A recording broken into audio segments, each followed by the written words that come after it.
Hello friends, this is Tana Divedi and you are watching an amazing world. Last time I have posted my video on global financial crisis. Okay, I was covering global economic crisis and I have covered first point of this topic, that is a global financial crisis. I told you people that I would be covering each single topic in each video. Okay, so in that video I covered financial crisis. In this time I will be covering the predicted slump in China due to COVID-19. Okay. So before starting this video, I would like to quote a beautiful quotation said by Dr. APJ Abdul Kalam. Okay. What he said is, all birds find shelter during a rain, but eagle avoids rain by flying above the clouds. Problems are common, but attitude makes the difference. So it simply signifies that most of the time we are facing the same problem, but the thing which matter is the way we are dealing with. What is our attitude towards that problem? We are taking that problem as a challenge, or we are taking that problem as a tension, or you could say a sort of depression. Okay, so it depends on you, the way you are tackling your problem. And what I suggest you is that you should take your problem as a challenge instead of taking it as a depression or a sort of tension that you have to do this. Okay, so you would be able to revive that problem very soon, right? So now coming to the point, predicted slump in China due to COVID-19. Okay, so we know that COVID-19 has emerged fastly in China. The outbreak of COVID-19 was Wuhan, and Wuhan is a, you could say, a trade center in the industrial sector of China. Okay, so at that time the entire Wuhan was shut down, and this has created a great slump in the China's trade and the manufacturing sector, you could say. In the January, I came to know, because I am an international dropshippers. Okay, so firstly I would like to cover this point because I don't think that you will get this point in any other video. Okay, but I'm covering this point because I have experienced it. Okay, that's why I'm covering this point. So at that time we used to order products on AliExpress, and you would be aware of AliExpress. It is a wholesale, you could say, a market for for the entire world. Okay, most of the drop shippers, they export and import products from AliExpress. They do trade. Okay, they order in bulk with AliExpress. So AliExpress comprise 90% of, you could say, a world market. Okay, so at that time I came to know that AliExpress is stopping its all its services, so we have to stop running all the campaign. And that was the time I remember that when I came to know that there is a virus which came in China, named with coronavirus. Okay, in the end of this December, or you could say the start of the January of 2020, I came to know about this.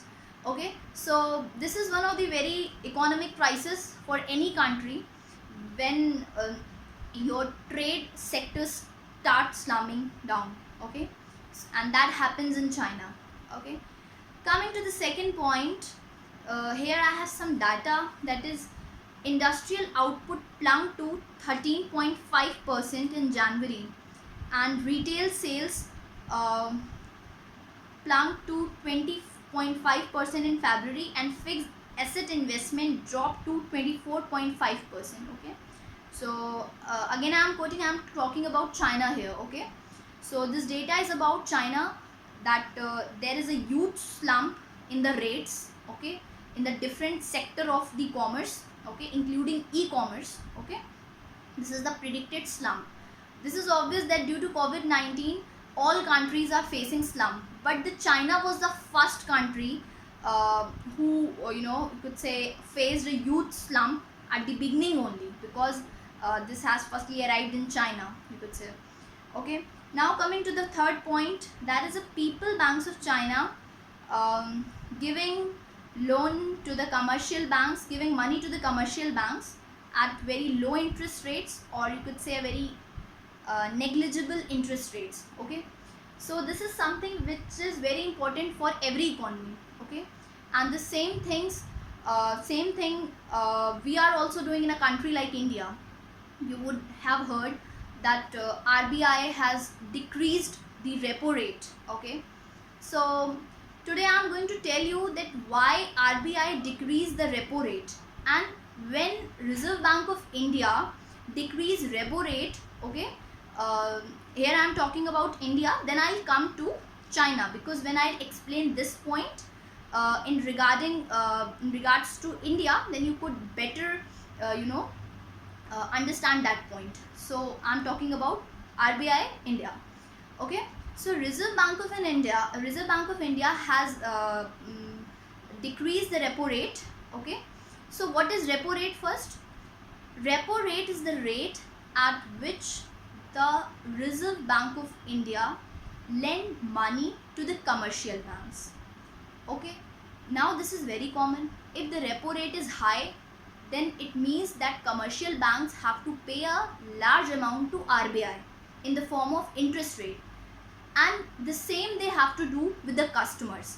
If they are paying the higher interest rate to the RBI, then they have to charge high interest rate to the customer. That's why most of the times we say now that the interest rates on loan is very high, so this time is not favorable to take the loan from banks. Okay, because at that time the repo rate is high.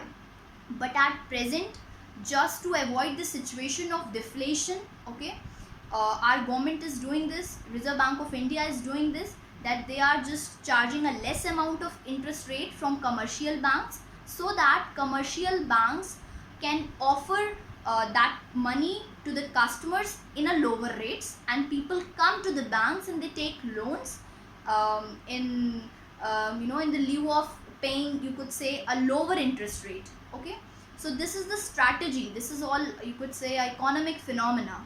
Okay, and the same is being done by the People Banks of China. Okay, what they did, they also did the same thing.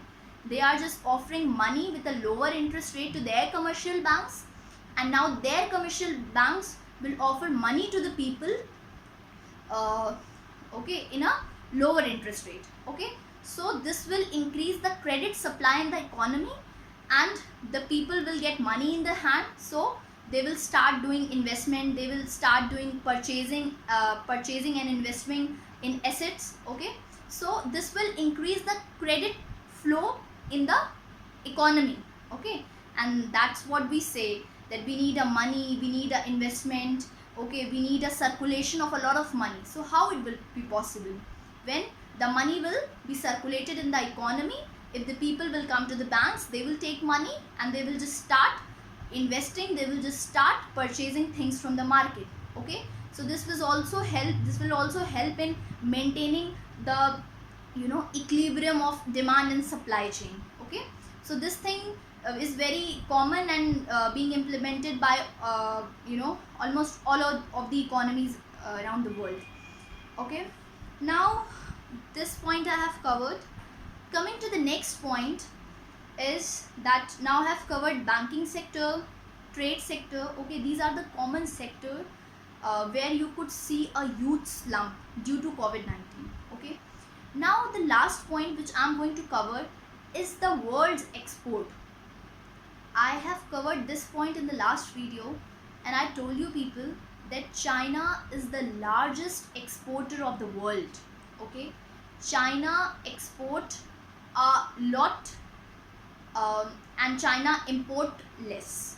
Okay, so now you could see the situation, you could correlate the situation in the economic sense like this, that it has impacted the export rate of China due to COVID-19, as the entire economy was shut down.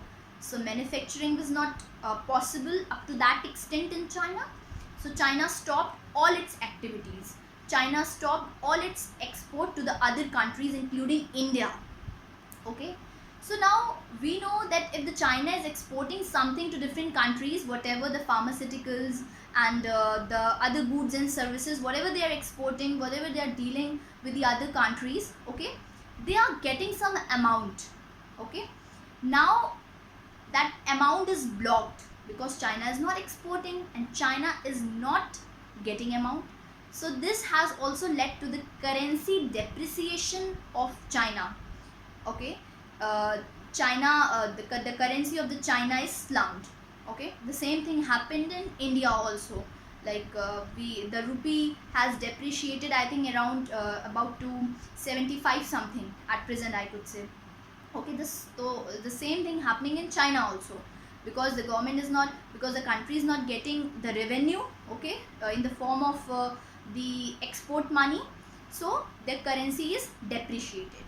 Okay, so this is the you could say one of the major economic slump for a country like China.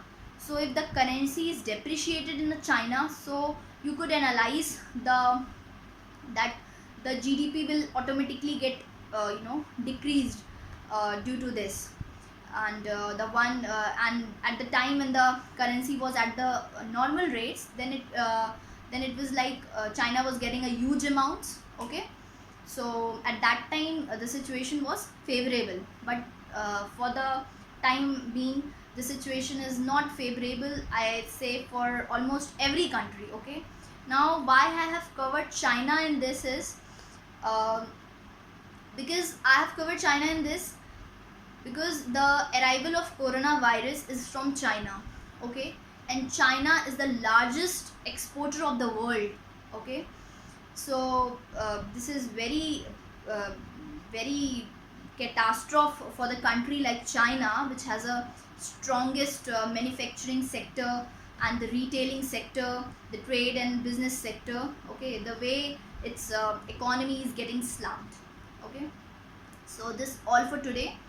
The next point we'll discuss in my later video. And what's the next point? Let me tell you first. The next point is a fiscal response and an impact on employment. Most of the people are talking about that employment rates are decreased, okay, due to COVID-19. So I'll tell you the nut and bolts of these points in my later video. So friends, keep watching and subscribe my channel, okay, to know all the updates of different topics. Okay, apart from economic also, I'll cover different topics. I'll conduct discussions and debates too, in order to exchange of thoughts, okay, and to share a lot of knowledge with all my viewers. So thank you for watching. Good luck. Bye bye.